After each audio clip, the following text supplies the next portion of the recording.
Oke, kalau pemirsa, ini kandang saya. Ukurannya 6 kali 8 meter. Saya mau berbagi sedikit pengalaman lah ya, mengenai E. coli. Nah, jadi awalnya ini kandang berisi, kapasitasnya sekitar 800 ekor. Nah, dulu saya isi di sebelah sini setengah 400. Di sini juga bisa diisi 400, artinya 800 ekor. Nah, jadi sekarang yang tersisa cuma masih sekitar 100 lebih ekor lagi. Awalnya ini ada 300 ekor. 300 ekor, jadi terserang E. coli, mati-mati aja. Salah 100 lebih. 100 lebih itu persen kematiannya sekitar 70%-an lah, 70%-an. 7%-an. Nah, kalau mau dibilang pengalaman, inilah pengalaman terpahit ya, selama 4 periode peternakan ya, merah ayam ya, karena ada beberapa kesalahan fatal yang dibuat ya, tapi kita nggak menyadari ya, maklum masih baru. Nah, karena ini sudah berjalan 7 bulan dan 4 periode nggak pernah putus.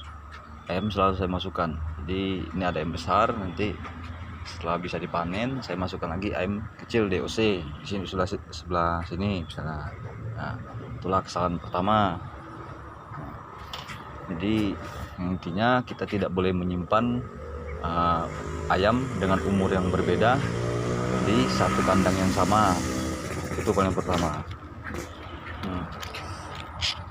Yang kedua, sanitasi itu penting ya, penting karena kenapa, kita nggak melakukan aja ya, resikonya seperti inilah. Nah, habis. Nah, ini ada 1 ekor ayam yang saya beli dari luar. 1 ekornya udah terkulit, yang udah bersin itu, korak ya. Nah, udah terjangkit juga penyakitnya. Mungkin videonya agak panjang ya, kita akan bahas seputar E. coli ya, bakteri E. coli. Sebenarnya dia adalah bakteri gram positif dan gram negatif yang selalu ada biasa di tempat air minum, sumber air minum, dia hidup. Nah, kalau kita lihat searching di YouTube ataupun Google, mungkin pemirsa akan sulit menemukan apa sih obatnya, obat E. coli. Terus ayam unggas terserang E. coli pun sulit sekali menyembuhkannya ya. Yang pertama masalahnya, penyakit ini sulit dideteksi ya. Kadang-kadang dia seperti kena snot, CRD, korisa. Ini awalnya ayam saya terkena korisa lanjut snot ya. Dan penyakit lainnya lah ya. Penyakit lainnya. Jadi kalau yang pengen beternak ya, pahami dulu apa masalahnya.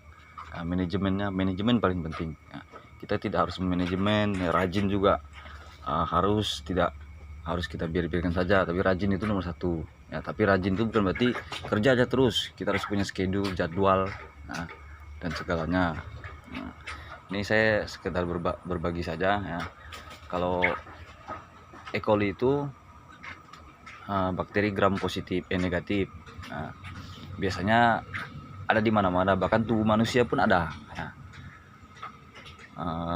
Ada 6 jenis bakteri E. coli ya. Ada 2 spesies yang memang berbahaya. Nah, ini sudah mulai tumbuh di ayamnya, tengok pada lesu semua ya.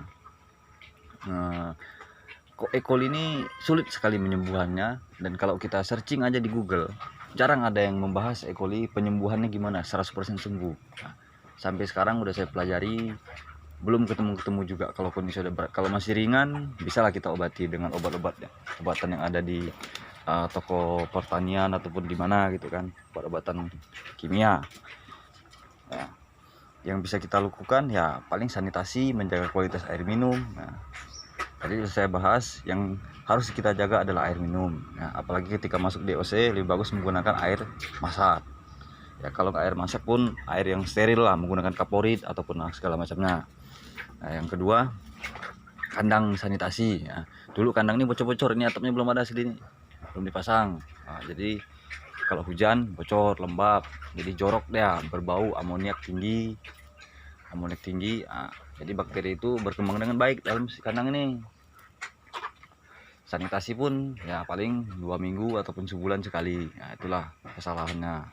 Yang pertama tadi adalah air minum, kedua sanitasi kandang. Nah, itu sangat penting.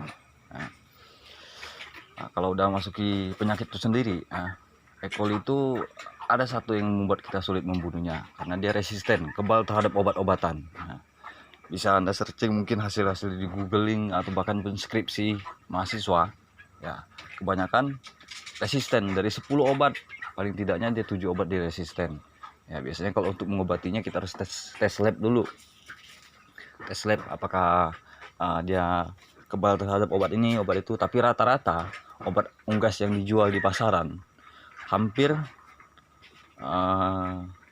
kalau yang sudah saya beli ini ada apa tadi, ada bekas ini contohnya. Ini ada trimizin juga tidak mempan ya, sudah resisten. Yang kedua, ini obat paling manjur saya, terapi ya. Terapi juga sama, udah resisten juga ya. Karena dia sistemnya dia spektrum skala luas untuk membunuh bakteri ya. Kadang-kadang kita ngeliat ayam kita batuk senot, tapi enggak, tapi harusnya kita pelajari dulu bakteri apa sebenarnya, apa masalah sumbernya dulu. Oh, bakteri ini ya. Kadang-kadang satu bakteri itu bisa menimbulkan banyak penyakit ya. Nah, jadi yang tadi saya bahas ya, pemirsa, bagi yang pengen berternak ya, mungkin ini sebuah sharing-sharing pengalaman ya. E. coli, bayangkan saja ini, saya punya 4 rotasi pemasukan DOC ya. Ketika kandang itu baru, saya jamin pasti persen kematiannya kecil ya. Rotasi berikutnya dan berikutnya, kalau nggak kita melakukan manajemen yang baik ya, sistem yang baik ya, dilakukan dengan pola-pola yang baik ya, hasilnya sepertinya yang ayamnya pada lesu. Ini sudah terserang E. coli semua ya. Kalau mau yang mati-mati ini, kemarin ada saya bedah, cuma nggak saya videokan. Ini pun baru buat video iseng aja ya, udah stres galau. Kalau kita bedah, di dalam ayam itu, di usus-usus dan pinggir-pinggirnya itu ada seperti keju-keju. Nah, itu udah kondisi udah parah, sangat sulit diobati ya. Tinggal tunggu aja waktu kematiannya ada nih ya. Solusinya ya paling kalau bisa dijual, jual dulu, ada laku jual. Kalau enggak, ini tinggal tunggu waktu aja nih. Tiap hari angkanya 5 sampai 12 ekor. Nah, artinya setiap hari saja bisa 0,5%. Nah, 10 hari 100 ekor yang mati, 1 kotak DOC ya. Udah dihitung lah berapa kerugiannya. Saya menghabiskan dana sekitar di sini ini lebih 50 juta ya, 50 juta untuk kandang sebesar ukuran ini dengan 4 rotasi. 50 juta itu sampai sekarang nggak kelihatan, hanya gara-gara satu saja, E. coli ya. E. coli itu juga ada apa namanya, nipple air, tapi nggak saya gunakan ya, karena kita harus pakai obat-obatan. Ini berbagai macam cara udah saya kasih, obat kimia sudah, bahkan yang kita menggunakan herbal dari jahe, kunyit, daun kecombrang, terus daun jambu biji. Hasilnya ya seperti ini, tidak ada perubahan. Untuk yang herbal ya, hampir saya lihat tidak ada itu membunuh bakteri tersebut. Dia hanya menghambat pertumbuhannya ya, menghambat pertumbuhan E. coli tersebut.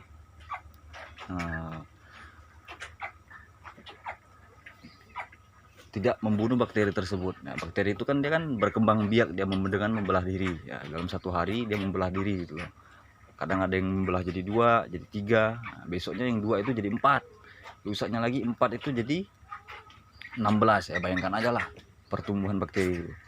Memang ya, cara untuk melawannya cuma antibodi ayam tersebut sendiri. Nah, kadang-kadang kan kita heran, kok DOC umur di bawah seminggu jarang ya terserang penyakit, mau E. coli pun ataupun virus apapun itu ya. Karena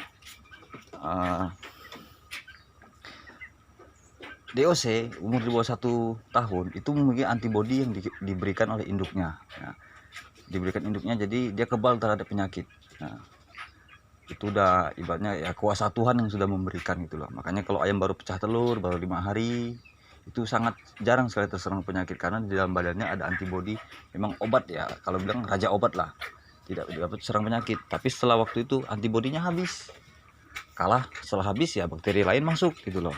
Yang tersisa hanya melawan bakteri tersebut. Ya, jumlah antibodinya tetap itu yang bawaan dari induknya, tapi bakteri berkembang biak terus, jadi kalah gitu loh. Kalah dengan bakteri yang bertumbuh terus dan membelah diri, memperbanyak diri. Nah, ini mungkin singkat aja, saya nggak bisa. Kalau ada yang suka video ini silahkan like, subscribe dan komen lah. Ini pun saya pun juga sama-sama pemula ya, pemula anak ayam. Untuk master silahkan masukannya ya untuk ayam saya.